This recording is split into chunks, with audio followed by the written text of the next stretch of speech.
जय शिव शंकर, जय भोलेनाथ। नमस्कार दोस्तों, स्वागत है आपका हमारे चैनल पर जिसका नाम है मेरी सोल। दोस्तों, आज श्रावण मास के ऐसे 10 रहस्य हम जानने वाले हैं जो व्रत करने से पहले हमें पता होने चाहिए। चलिए शुरू करते हैं। नंबर 1 पर है सत्संग का महत्व। मतलब श्रावण शब्द श्रवण से बना है जिसका अर्थ है सुनना, अर्थात सुनकर धर्म को समझना।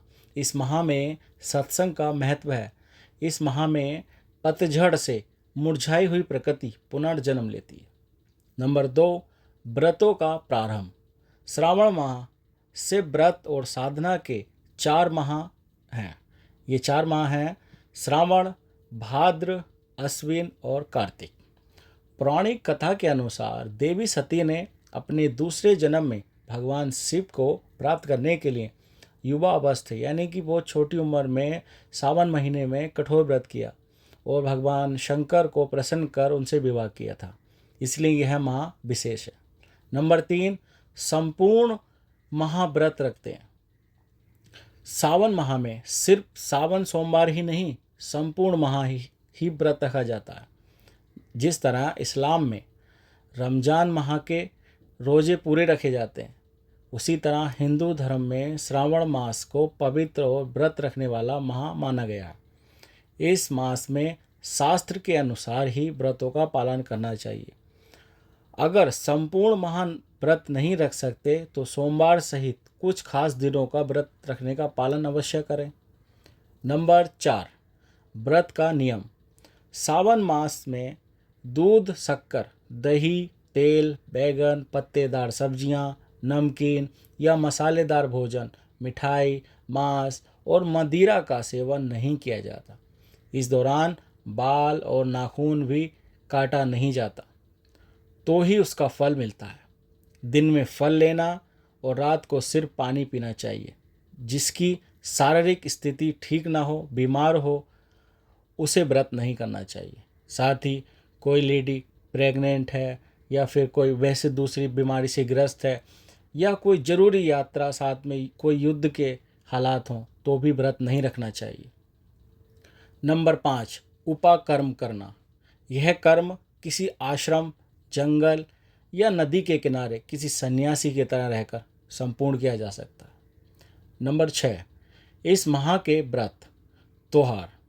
इस माह में सोमवार, गणेश चतुर्थी, मंगला गौरी व्रत, मोना पंचमी, कामिका एकादशी, ऋषि पंचमी, बारबी का हिडोला व्रत, हरियाली तीज, रक्षाबंधन, नाग पंचमी, बरा लक्ष्मी व्रत, नराली पूर्णिमा, सावन पूर्णिमा, शिव चतुर्थी आदि पवित्र दिन आते हैं। नंबर 7, 3 तरह के व्रत। पुराणों और शास्त्रों के अनुसार सोमवार के व्रत 3 तरह के होते हैं: सावन सोमवार, 16 सोमवार और सोम प्रदोष। हालांकि महिलाओं के लिए सावन सोमवार की व्रत विधि का उल्लेख मिलता है, उन्हें उस विधि के अनुसार ही व्रत रखने की छूट है। शिव पुराण के अनुसार जिस कामना से कोई इस मास के सोमवारों का व्रत करता है, उसकी वह कामना अवश्य और शीघ्र ही पूरी हो जाती है। जिन्हें 16 सोमवार व्रत करने हैं, वे भी सावन के पहले अथवा दूसरे सोमवार से व्रत करने की शुरुआत कर सकते हैं। भगवान शिव को बेलपत्र से पूजा करना श्रेष्ठ एवं शुभ फलदायक माना गया।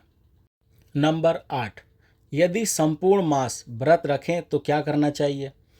पूर्ण सावन कर रहे हैं तो इस दौरान फर्श पर सोना और सूर्य उदय से पहले उठना बहुत शुभ माना जाता है। उठने के बाद अच्छे से स्नान करना और अधिकतर समय मौन रहना चाहिए। दिन में फल लेना और रात को सिर्फ पानी लेना। इस व्रत में दूध, दही, चीनी, शहद, शक्कर, पत्तेदार सब्जियां, नमकीन या मसालेदार भोजन, मिठाई, मांस और मदिरा का सेवन नहीं किया जाता। सावन मास में पत्तेदार सब्जियां या पालक, साग, इन सबको त्याग कर देना चाहिए। इसी दौरान दाढ़ी नहीं बनाना, बाल नहीं काटना और नाखून भी नहीं काटना चाहिए। भगवान शिव के मंत्रों का मौन जप करना चाहिए, उनका ध्यान करना चाहिए, उनकी कथाएं सुननी चाहिए और उनकी पूजा करनी चाहिए। नंबर 9, इस तरह के व्रत रखना नहीं चाहिए। अक्सर लोग 2 समय खूब खाकर उपवास रखते हैं कुछ लोग एक समय भोजन करते हैं और कुछ लोग चप्पल छोड़ देते हैं लेकिन गाली देना नहीं छोड़ते। साथ ही व्रत में यात्रा, वार्ता या भोजन आदि सब त्याग कर व्रत रखना चाहिए, तो ही उसका फल मिलता है। कुछ लोग उपवास में साबूदाने की खिचड़ी, फलों या राजगिरे की रोटी और भिंडी की सब्जी खूब ठूस कर खाते हैं। इस तरह के उपवास से कैसे लाभ मिलेगा? नंबर 10, शिव के जलाभिषेक का फल। इस माह में भगवान शिव और प्रकृति अनेक लीलाएं रचते हैं। कहते हैं कि जब समुद्र मंथन से निकले हलाहल विष को भगवान शंकर ने पीकर उसे कंठ में रोक दिया था, तब उसकी तपन को शांत करने के लिए देवताओं ने उनका जलाभिषेक इसी माह में किया था। इसलिए इस माह में शिवलिंग पर जल चढ़ाना अत्यंत फलदायी होता। तो दोस्तों, हमने जाना कि श्रावण मास के 10 रहस्य जो व्रत करने से पहले करने चाहिए। दोस्तों, आपको ये वीडियो कैसा लगा हमें कमेंट करके ज़रूर बताएं। चलिए हम मिलते हैं ऐसी अनेक और वीडियो के साथ। तब तक अपना ख्याल रखिए, सुरक्षित रहिए, ध्यान रखिए। जय शिव शंकर, जय भोलेनाथ।